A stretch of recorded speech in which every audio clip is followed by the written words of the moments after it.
Hello student. Previous video में हम लोग क्लासिफिकेशन ऑफ द सॉइल के बारे में डिस्कशन कर रहे थे। इस वीडियो में हम लोग कंसिस्टेंसी ऑफ द सॉइल के बारे में डिस्कशन करेंगे। तो अगर हम कंसिस्टेंसी ऑफ द सॉइल के बारे में बात करें तो कंसिस्टेंसी ये रिप्रेजेंट करता है कि relative ease with which the soil can differ.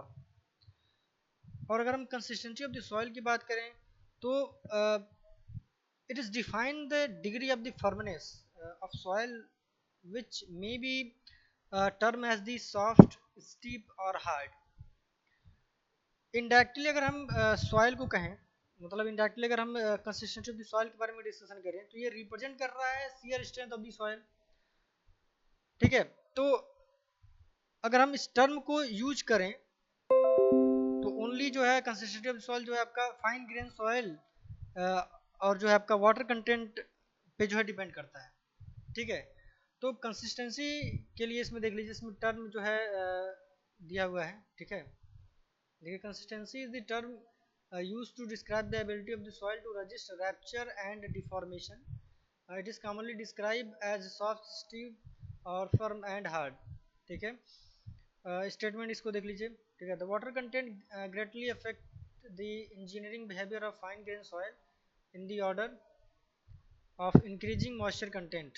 A dry soil will exist into four distinct states, from solid state to semi-solid state to plastic state and to liquid state. The water content at the boundary of this state are known as Atterberg limit. Between the solid and semi-solid state is shrinkage limit. Between semi-solid and plastic state is plastic limit, and between plastic and liquid state is liquid limit. तो इसके बारे में भी हम लोग detail discussion करेंगे with the graph.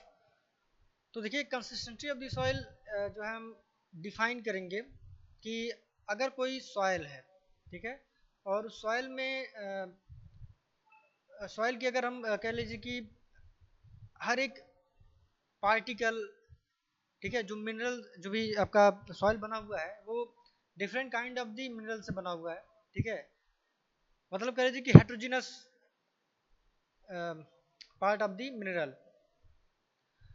तो इसमें क्या है, कंसिस्टेंसी ऑफ दी सॉइल में जो है हम firmness, degree of firmness of the soil, और सॉइल के देखेंगे कि वो सॉफ्ट है, स्टिफ है कि हार्ड है, किस उसका बिहेवियर क्या है, या फिर कह लीजिए कि प्रॉपर्टी, सॉइल की प्रॉपर्टी क्या है, इसके बारे में हम स्टडी करेंगे।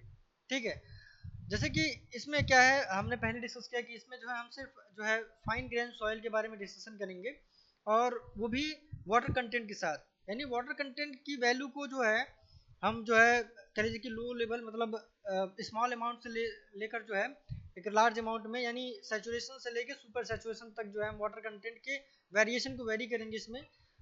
देन जो है हम लोग एटरबर्ग लिमिट जो इसमें लिखा है कि एटरबर्ग लिमिट हम फाइंड आउट करेंगे। ठीक है, मतलब कह लीजिए कि प्लास्टिक लिमिट, लिक्विड लिमिट और जो आपका श्रिंकेज लिमिट है। ठीक है, तो इसके बारे में हम लोग डिस्कशन करेंगे इसमें। ठीक, नेक्स्ट आइए, ये आपका कंसिस्टेंसी लिमिट के लिए है।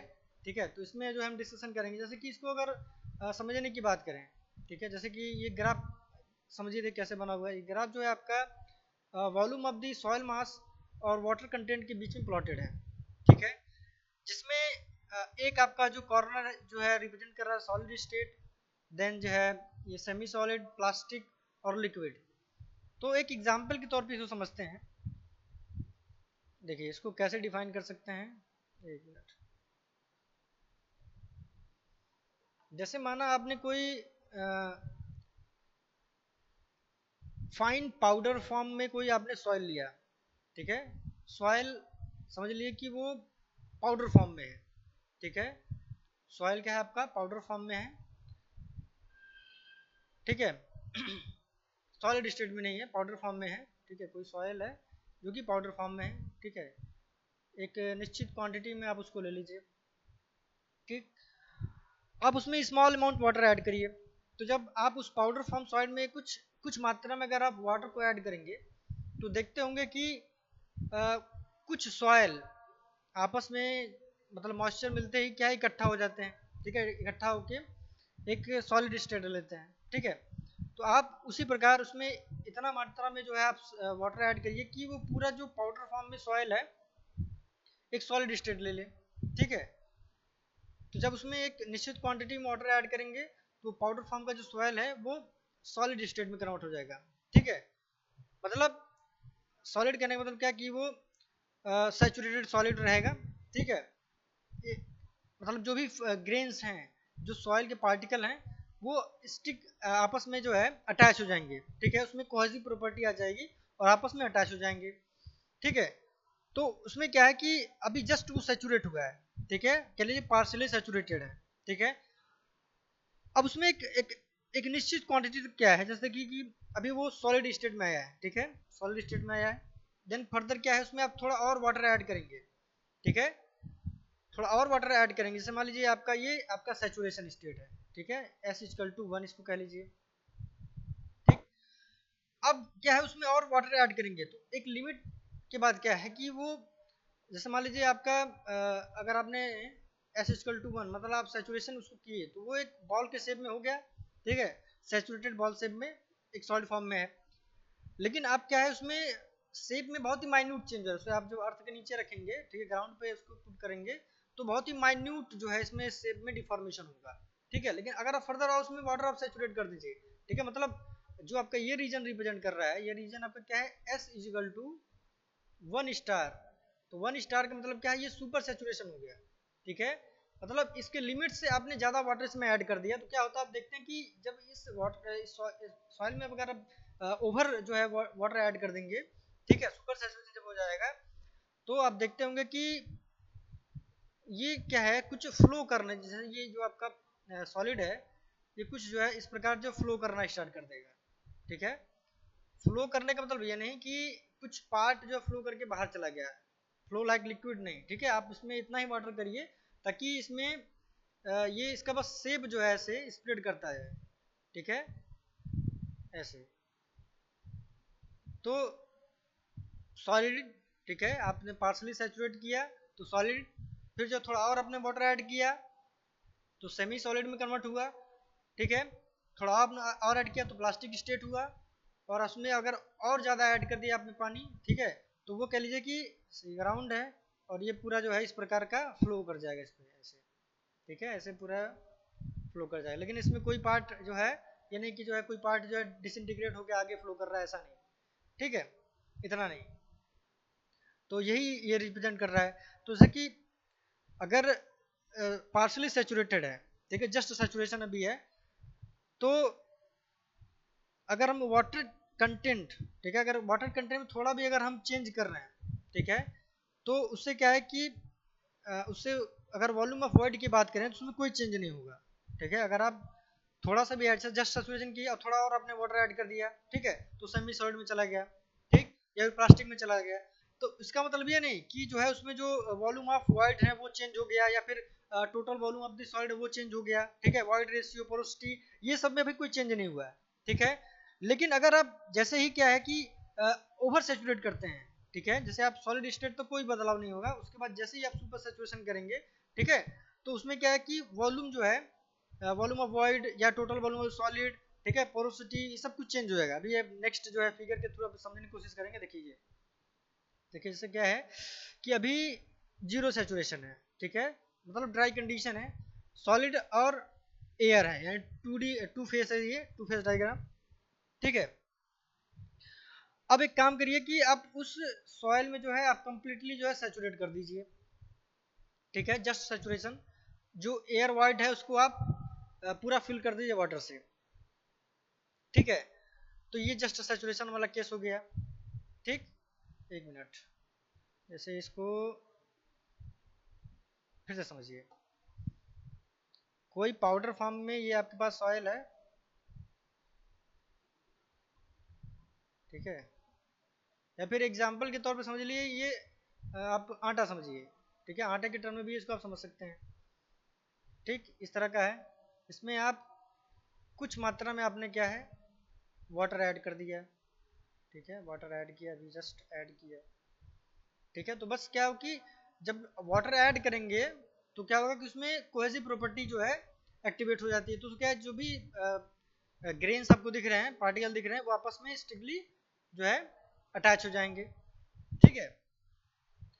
तो अभी अभी क्या है, अभी ये वाटर हटाइए, अभी ये ड्राई कंडीशन है, ठीक है। ये क्या है, अभी ये ड्राई कंडीशन है, फर्स्ट स्टेप हो गया, ये फर्स्ट स्टेप हो गया।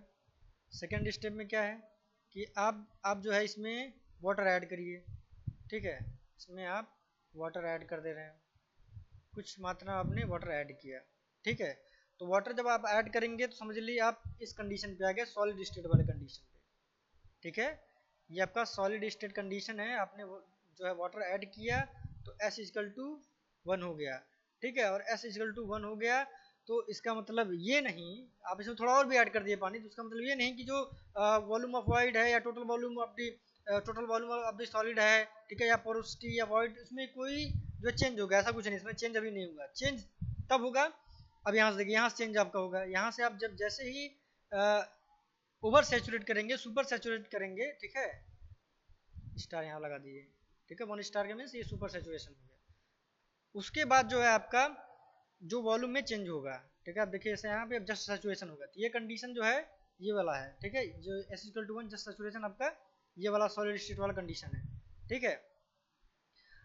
ये थर्ड वाला केस देखिए, सुपर सैचुरेशन, ठीक है, आपने एक्सेस वाटर ऐड कर दिया इसमें, ठीक है।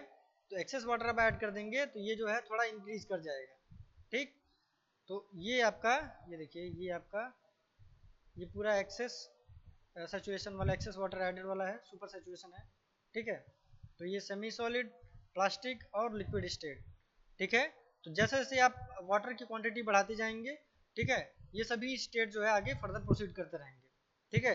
लेकिन ऐसा नहीं करना है कि जो आपका सॉइल है तो सॉइल के कुछ पार्ट जो डिसइंटीग्रेट हो जाए, ऐसा नहीं करना है, ठीक है। इतना तक ही वाटर ऐड करेंगे कि उसमें जो प्रॉपर्टी है उसमें थोड़ी चेंज हो जाए, ठीक है, बस डिसइंटीग्रेट ना हो, बाहर ना चला जाए कि वो फ्लो करके कोई पार्ट उधर जा रहा है, ऐसा नहीं, ठीक है। तो देखिए ये इस डायग्राम से ही बनेगा, ठीक है, जैसे कि dy बाई डी एक्स, ये जो आप देख रहे हैं VL माइनस VP, ये इसी ग्राफ से हम प्लॉट करते हैं इसको, ठीक है। तो एटरबर्ग एनालिसिस अगर हम बात करें, ठीक है, Atterberg analysis consisting of the soil in 4 stage as liquid, plastic and solid, ठीक है। तो इसमें क्या है देख लीजिए, इसको इरेज करते हैं, तो इसी पे जो है इसी बेस्ड हम करते हैं, ठीक है। तो dy बाई dx इसी से हम कैलकुलेट कर रहे हैं, ठीक है। तो ये देखिए dy by dx equal to VL minus VP, ठीक है। तो ये VL कहाँ से आया, ये लिक्विड लिमिट का वॉल्यूम है, ठीक है। VL मीन्स ये आपका लिक्विड लिमिट का वॉल्यूम, और VP मीन्स आपका प्लास्टिक स्टेज या प्लास्टिक लिमिट का ये वॉल्यूम है, ठीक है। यहाँ से देखिए ये VL माइनस VP, ठीक है, अपान ये आपका WL माइनस WP, ठीक है। तो ये आपका डिवाइड बाई dx, अब इसको फर्दर और इसको सिंप्लीफाइड करिए, VP माइनस V ड्राई, यहाँ से देखिए VP माइनस V ड्राई अपान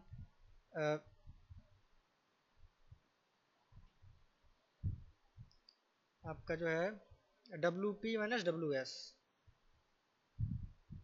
WP माइनस WS, ठीक है। तो यहाँ पे हो जाता है ये कांस्टेंट, यहाँ पे हो जाएगा constant,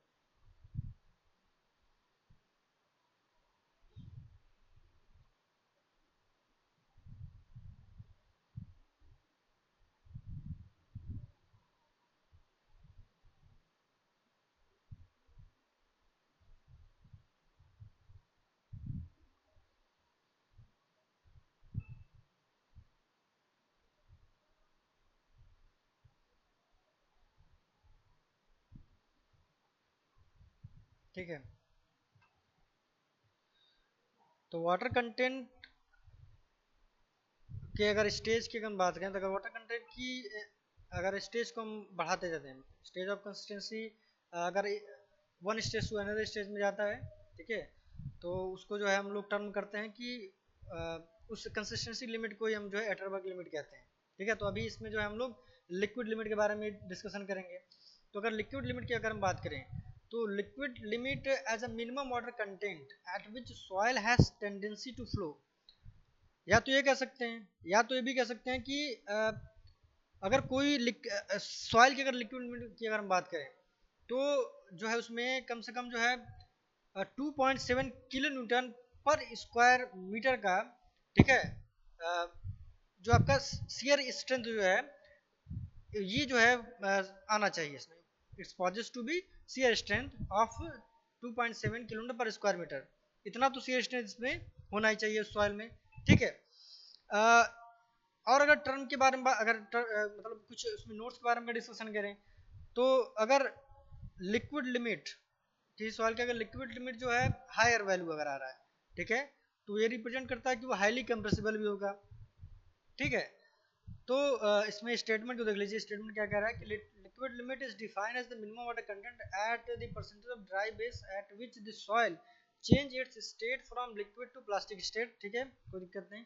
With reference to standard liquid limit device, it is defined as the minimum water content as the part of the soil cut by the groove of standard dimension will flow together for a distance of 12 mm under the impact of 25 blows in the device, ठीक है। क्या secondary operators के through अभी इसको हम जो है समझने की कोशिश करेंगे लिक्विड लिमिट को, ठीक है। तो कुछ जो है स्पेशल इसमें कुछ पॉइंट्स को आप जो है नोट कर सकते हैं, जैसे कि कुछ स्पेशल नोट्स ये हैं कि जैसे कि हम अगर किसी सॉइल में या फिर किसी के लिए किसी सॉइल का अगर लिक्विड लिमिट बहुत ज़्यादा आ रहा है, ठीक है, तो it's poses to be high compressibility, ठीक है। तो अगर इसको एक टेबल के फॉर्म में एक जनरलाइज टेबल, एक टेबल इसको अगर हम बनाएं, जैसे कि टेबल हमारा टाइप्स ऑफ सॉइल के बीच में, टाइप्स, देखिए टाइप्स ऑफ सॉइल के बारे में डिस्कशन कर सकें प्रीवियस वीडियो में, ठीक है, लगभग 15 टाइप के सॉइल्स के बारे में डिस्कशन हुआ है, तो आप उसको जाके देख सकते हैं। लिक्विड लिमिट, ठीक है, जैसे कि मान लीजिए अगर अगर हम ग्रेवल की बात करें, ठीक है, या फिर सैंड की बात करें, तो ग्रेवल और सैंड की लिक्विड लिमिट क्या होगा, कुछ नहीं, ये नॉन प्लास्टिक होते हैं, ठीक है, नॉन प्लास्टिक, ये प्लास्टिक स्टेट में आता ही नहीं है, ये भी नॉन प्लास्टिक होगा, ठीक है। सिल्ट की अगर हम बात करें, ठीक है, अगर हम सिल्ट की बात करें तो सिल्ट का जो लिक्विड लिमिट है ऑन एन एवरेज जो है आपका 30 टू 44 या 45, ठीक है, 45 तक के रेंज में जो है आपका लिक्विड लिमिट आ जाता है, ठीक है, परसेंटेज में। वहीं अगर हम क्ले की बात करें, ठीक है, इसको इरेज करें, क्ले की अगर हम बात करते हैं तो क्ले के टर्म में अगर हम बात करें तो क्ले आपका एलुवियल या फिर ब्लैक कॉटन सॉइल या बेंटोनाइट के टर्म में अगर हम बात करें तो जो लिक्विड लिमिट है क्ले के केस में जो है वो मोर देन कह लीजिए कि 400, ठीक है, मोर देन 400। वही अगर ब्लैक कॉटन की बात करें तो और ज़्यादा हो जाएगा, ठीक है। ब्लैक कॉटन के बारे में डिस्कशन हो चुका है भाई, ब्लैक कॉटन क्या है, उसमें मोंट मेलोनाइट जो है मिनरल पाया जाता है जो कि हाईली एक्सपेंसिव होता है, ठीक है। तो अगर हम वहीं देखिए टेबल को बनाते जाएगा, अगर क्ले में ही अगर हम एलुवियल की बात करें, क्ले वो भी एलुवियल, ठीक है, एलुवियल की अगर हम बात करें तो वो लगभग मान लीजिए 400 से या फिर एक minute, minimum quantity,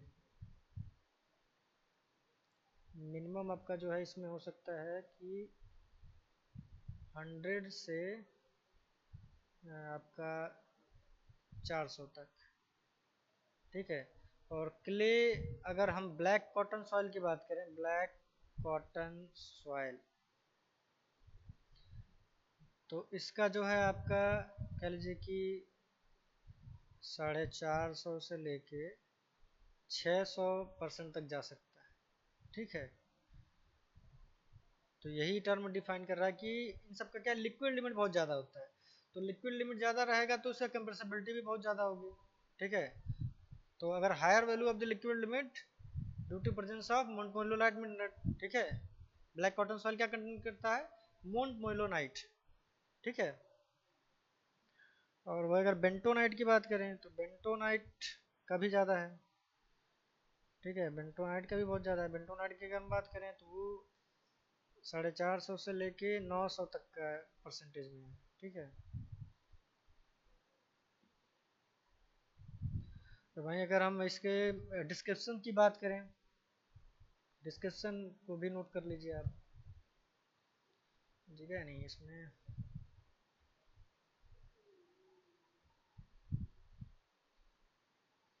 liquid limit और डिस्क्रिप्शन, डिस्क्रिप्शन इसको आप लिख लीजिएगा, नोट्स में आप इसको लिखते रहिए। डिस्क्रिप्शन तो लिक्विड लिमिट लेस देन 35 है, 35% है, तो लो कंप्रेसिबिलिटी, लो कंप्रेसिबिलिटी इसको नोट डाउन कर लीजिएगा, ठीक है। और साथ ही साथ अगर हम मीडियम कंप्रेसिबिलिटी की बात करें तो कितना होगा, मीडियम कंप्रेसिबिलिटी पर हम लिख लीजिए आपका 35 से 50, 35 से 50% को कहेंगे हम मीडियम, ठीक है, मीडियम कंप्रेसिबिलिटी, ठीक है। और हाई कंप्रेसिबिलिटी मोर देन 50%,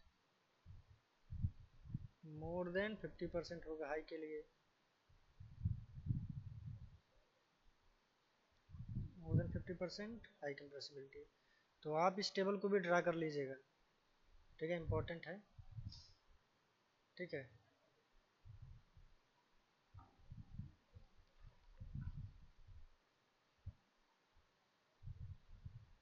चलिए लिक्विड लिमिट को डिटरमाइन करने के लिए देखिए आपको यहाँ पे प्रोसीजर गिवन है, ठीक है। तो स्टेटमेंट को देखिए क्या कह रहा है, liquid limit is determined in the laboratory with the help of standard liquid limit apparatus designed by Casagrande. The apparatus consists of hard rubber base of BS hardness 21 to 25, over which a brass cup drop through the desired height. The brass cup can be raised and lowered to fall on the rubber base with the help of a cam operated by a handle. देख लीजिए ये है आपका कैसेग्राइंडर apparatus है, ठीक है। तो इसको हम ऑपरेट करेंगे, ठीक है। The height of fall of the cup can be adjusted with the help of adjusting screw, ठीक है। तो ये कैम के थ्रू है, यहाँ पे देखिए एडजस्टिंग स्क्रू है, ठीक है, एडजस्टिंग स्क्रू आपको दिख रहा है ये। और ये जो है ब्रास कप है, इसमें जो है हम जो सॉइल है सैंपल है, सैचुरेटेड सॉइल सैंपल को इसमें हम पुटअप करेंगे।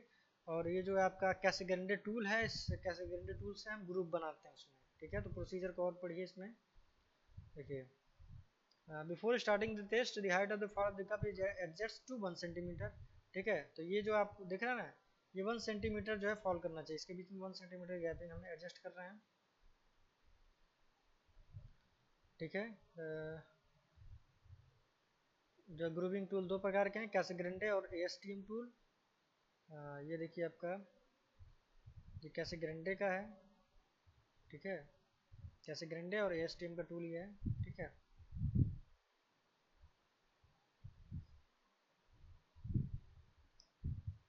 तो the Casagrande tool cut the groove of 2 mm wide at the bottom, 11 mm wide at the top, and the 8 mm high, while the STM tool cut the groove 2 mm wide at the bottom, 13.6 mm at the top, and the 10 mm deep. तो ये देखिए ये इस statement को आप ध्यान से study कर लीजिए, ठीक है, ये इम्पोर्टेंट है, ठीक। नेक्स्ट एएसटीएम टूल, देखिए प्रोसीजर स्टार्ट करने से पहले तो आप एडजस्ट कर लीजिए कैसेग्राइंडर अपरेटस को। और जो भी आप कह लीजिए कि ग्रूविंग टूल यूज कर रहे हैं, तो इनमें जो है इम्पोर्टेंट है ये, इनको जो है आप एडजस्ट इसी हिसाब से करना पड़ेगा, ठीक है। क्योंकि अगर थोड़ा सा भी वेरिएशन होगा, अगर रबर, देखिए रबर बेस को आपको देखना है, रबर बेस की जगह आप मेटल बेस यूज कर लेंगे, या फिर आप रबर बेस नहीं भी लगाते हैं तो आपका रीडिंग में वेरी कर जाएगा, ठीक है। कैसे होगा इसके बारे में आगे डिस्कशन होगा विद द ग्राफ, ठीक है। जैसे कि जो अगर रबर बेस नहीं रहेगा, आप स्टील का या फिर मेटल का बेस यूज कर लेंगे, तो 25 फ्लो पे जो रीडिंग आना चाहिए ठीक है, वो आपको रीडिंग जो है 12 ब्लो पे या फिर 15 ब्लो पे आ जाए। ठीक है, तो इसमें क्या है, वेरिएशन काफ़ी हो जाएगा। तो कैसाग्रेंडे टूल में जो स्टैंडर्ड प्रोसीजर है उसको आपको स्ट्रिक्टली फॉलो करना पड़ेगा। ठीक है, the ASTM tool is used only for more sandy soil where the Casagrande tool tend to tear the side of the groove। ठीक है, ये देखिए एपरेटस के बारे में। एपरेटस क्या कह रहा है, कैसाग्रेंडे एपरेटस हमने देखा ही है। ठीक है, कैसाग्रेंडे एपरेटस ही है। सीम नंबर 40 ASTM के according spatula, containers, tray, electric oven and balance, weighing balance. ठीक है, तो प्रोसीजर को आप वन बाय वन जो है स्टडी करिए। प्रोसीजर देखिए क्या कह रहा है, about 120 gram of the specimen passing through 425 micron sieve is mixed thoroughly with distilled water in the evaporation disc or on a marble plate to form a uniform paste। ठीक है, उसमें आप कुछ मात्रा में जो है वाटर ऐड करके आप जो है डिस्टिल वाटर, ठीक है, ऐड करके जो है आप उसको एक पेस्ट के फॉर्म में कन्वर्ट करिए। Second, a portion of the paste is placed on the cup over the spot where the cup rests on the base, squeezed down and spread into position and groove is cut in the soil pat। ठीक है, आप group बनाएंगे। ठीक है, group cutting tool से आप चाहे ASTM का यूज कर लीजिए। ठीक है, और चाहे जो है आप कैसाग्रेंडे टूल यूज कर लीजिए। थर्ड स्टेप क्या कर रहा है, the handle is rotated at a rate about 2 revolution per second। ये देखिए यहाँ पे हैंडल जो है लगा हुआ है। ठीक है, इसको जो है आप ऑपरेट करेंगे। ठीक है, 2 RPM 2 RPM आप जो है करेंगे, 2 revolution per second and the number of blow is counted until the two parts of the soil sample come into contact at the bottom of the groove along a distance of 10 mm। देखिए हम जो है group कुछ इस प्रकार का बनाएंगे। ASTM tool से जो है हम ग्रुप बनाएंगे और आफ्टर 25 ब्लो जो है कुछ इस प्रकार ये जो ग्रुप बना है आपस में जो है मिल जाने चाहिए। ठीक है, some soil tend to slide on the surface of the cup instead of the flowing। if this occur, the result should be discarded and test repeat until flowing does not occur। ठीक है, next क्या करें, after recording the number of blows approximately 10 gram of the soil from near the closed group is taken for water content determination। Sorry, since it is difficult to adjust the water content precisely equal to the liquid limit when the group should close to 25 blow, the liquid limit is determined by plotting a graph between the number of blows as abscissa on the logarithm scale and the corresponding water content as ordinate। देखिए graph हम इस प्रकार का बनाएंगे। ठीक है, water content और number of blow में जो है हम करेंगे। ठीक है, corresponding to ordinate for plotting the flow curve at least 4 to 5 test sets of the reading in the range of 10 to 50 blows should be taken। ठीक है, तो हम जो है डिफरेंट क्या कहते हैं डिफरेंट वाटर कंटेंट पे जो है हम इस टेस्ट को कई बार जो है करेंगे। ठीक है, 10 से 50 ब्लो तक जो है इसको हम करेंगे। ठीक है, उसके बाद जो भी हमारे पास जैसे वाटर कंटेंट जितना भी वेरिएशन वाटर कंटेंट ऐड करेंगे हर एक कंडीशन पे नंबर ऑफ ब्लो चेंज होता रहेगा और हम जो है ये ग्राफ प्लॉट करते रहेंगे। ठीक है, तो ये नंबर ऑफ ब्लो जो है आपको वेरी करेगा। कह लीजिए कि आपका जो है कुछ रीडिंग जो है अप्स एंड डाउन आएंगे, तो इस रीडिंग को, ठीक है, ग्राफ तो खैर आपका जो है प्लॉट होता है इरेगुलर शेप में। ठीक है, लेकिन ये स्टेट करने के लिए हम लॉगरिथम जो लेते हैं ताकि ये जो आपका रीडिंग है ओवरऑल जो कर्व है आपका स्टेट बन जाए, इसलिए हम लॉग लेते हैं इसमें। ठीक है, तो हम लोग फ्लो इंडेक्स ये कर्व जो है फ्लो कर्व है, फ्लो इंडेक्स कर्व के हिसाब से जो हम लोग जो इसमें डेरिवेशन भी करेंगे। ठीक है,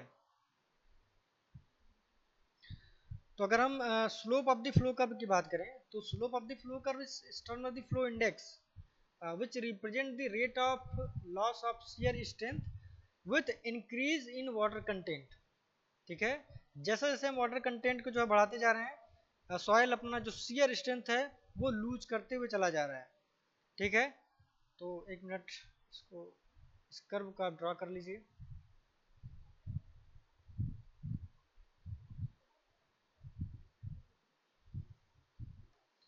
फिर इस पे बेस्ड जो है हम लोग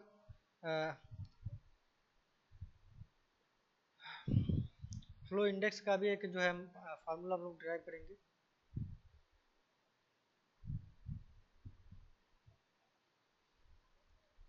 चलिए,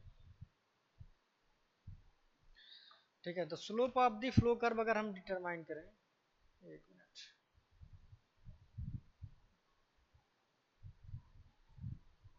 slope of flow curve, slope of flow curve की अगर हम बात करें तो ये आपका होगा, कर्व में देखिए,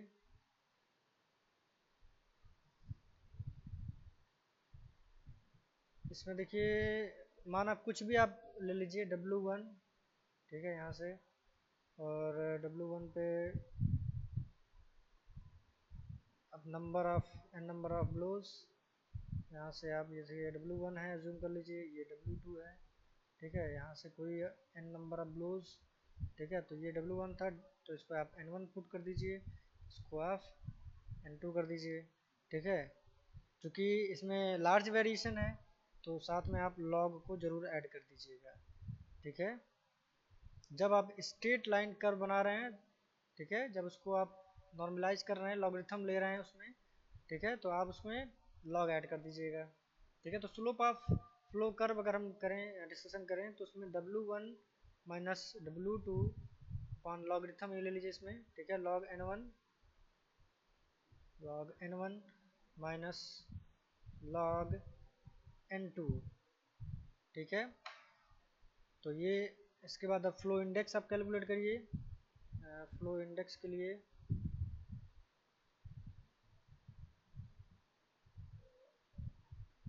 flow index,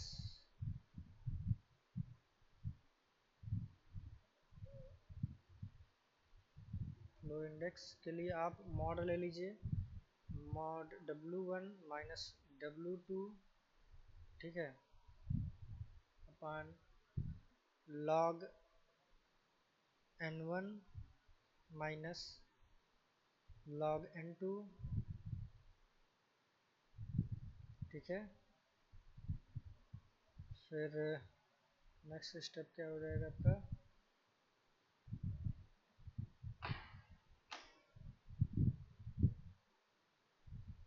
W1 minus W2 upon log N2 minus log N1, साथ ही साथ आप लिखते रहिए। ठीक है, इसको इरेज कर रहे हैं। नेक्स्ट आपका जो फ्लो इंडेक्स का इक्वेशन आ रहा है, I F equal to W1 minus W2, जैसा कि आप लॉगरिथम के लॉ को जानते होंगे कि log N2 minus log N1 को हम log N2 अपान N1 के टर्म में लिख सकते हैं। ठीक है,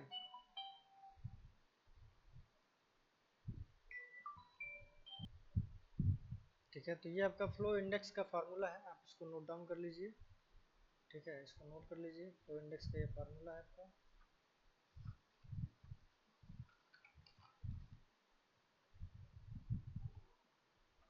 तो कुछ इंपॉर्टेंट चीज़ आप लिख सकते हैं कि अगर फ्लो इंडेक्स की वैल्यू ज़्यादा है, ठीक है, अब मान लीजिए फ्लो इंडेक्स की वैल्यू ज़्यादा आ रही है, तो इसका मतलब ये है कि जो शियर स्ट्रेंथ है वो कम होगा सॉइल का। ठीक है, और वही अगर हम रबर बेस की अगर हम बात करें, अगर रबर बेस को हम रिप्लेस करते हैं मेटल से, ठीक है, तब क्या होगा, तब जो है जो आपकी रीडिंग है, यानी जो जैसे मान लो जो हमारा जो इंडेक्स फ्लो है, ठीक है, इंडेक्स फ्लो कर्व जो है ज़्यादा स्टीप हो जाएगा और जो वैल्यू है वो कुछ ज़्यादा इंक्रीज कर जाएगी। ठीक है, तो इससे हमको ये लगेगा कि जो हमारा सॉयल है उसका शियर स्ट्रेंथ काफ़ी कम है। ठीक है, तो हमको जो है रीडिंग क्या है बहुत ही डिफर करके आएगी, ठीक है। तो देखिए आपके कोर्स में ये सब जो है खैर है तो नहीं वैसे, बट